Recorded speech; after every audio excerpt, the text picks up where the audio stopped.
Hello everybody, my name is Leather Jacket Guy, and welcome to another review, although this one's a little bit different as it's not of large scale. Let's get these crates open, and find out what's inside.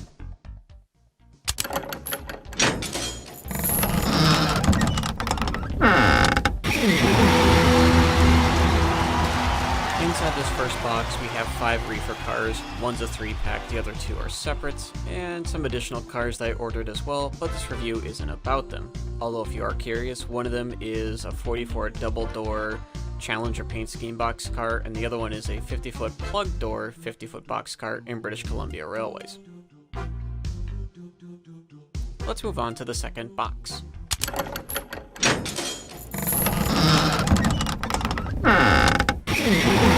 Inside the second box is, quite simply, the other 2 road numbers of the aluminum 40-foot steel reefer cars, as I had to make 2 orders.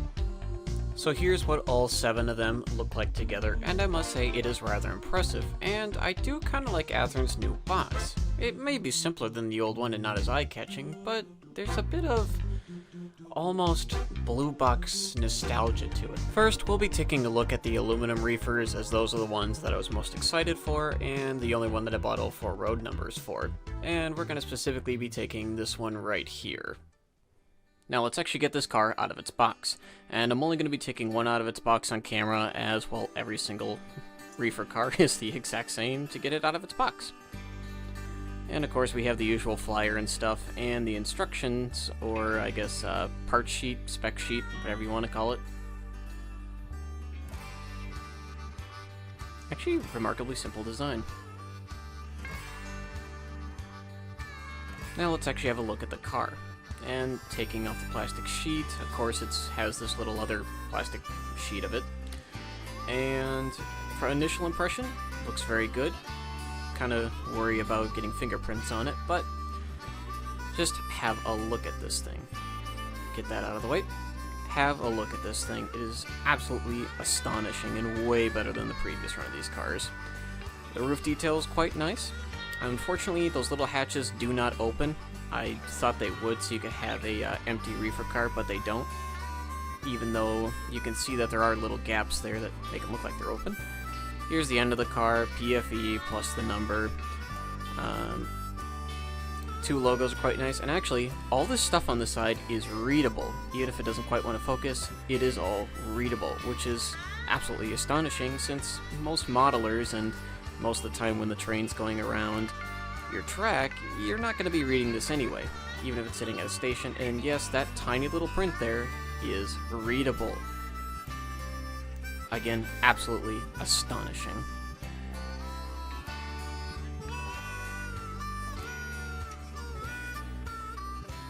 Just letting the camera refocus.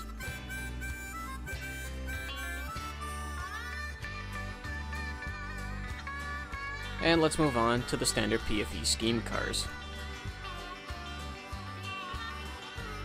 Having a look at the standard PFE car, well, it's much the same, especially as far as logos, details, and, well, frankly, everything else goes, except that this is in the typical 2-tone orange, or maybe some people would consider that a brown, but let's take a closer look at it anyway. I don't actually know what those 2 black lines are there for, and if anybody knows, please tell me. I can't say I've seen them on any other PFE cars, so maybe it's something specific. And again, everything on here is legible, which is such a nice touch. I mean, certain things you'd expect to be legible, but the really tiny print that says things, I don't really know what it says, but this one, actually, I'm not quite sure if it's readable. I suspect it is, but here's the other end of the car, for anybody who is wondering. And just tap the camera, you know, very professional here.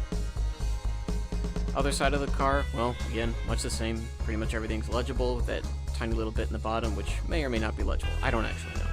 I've tried to focus in on it multiple times, but it just wouldn't let me do it. Now let's take a look at them on a diorama. So to show you how these cars look up against some other Athearn products, I have a caboose and an MT4. And I've made a small diorama of the Cascades. And if you say this isn't the Cascades, I can 100% say you're lying. This is exactly like many pictures I have seen. Please don't question it. However, have a good look at the cars. And with having a little look at them here on the diorama, let's actually run them.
And with the train coming to a halt, let's wrap this up. I am absolutely blown away by these cars. I love them, and I'm actually kind of sad I didn't get the 4th PFE car and any of the Northern Pacific cars. And I may not be able to, as these were released maybe a week or 2 ago, and most of them are already sold out, and I can only think of maybe 2 or 3 websites that have any of them in stock, mainly the Swift cars, which is actually a little bit interesting. I thought those would sell the best, being a bright red paint scheme. The only downside I can say about these cars is I have a problem with one of the aluminum cars where the metal clip or plate, whatever you want to call it, that holds the coupling to the body is a little bit loose, but that's a very easy fix.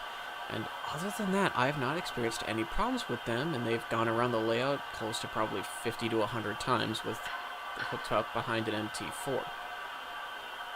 So, if you can find them, get them. 100% recommend them. They are well worth the $65 to $75 I've seen the 3-packs for, and the $20 to $50, which is what I think I paid for most of the single cars. All the way up to the 26, I think, is the highest I've seen them. Well recommended. Definitely well recommended. I'm Leather Jacket Guy, and I'll see you guys next time.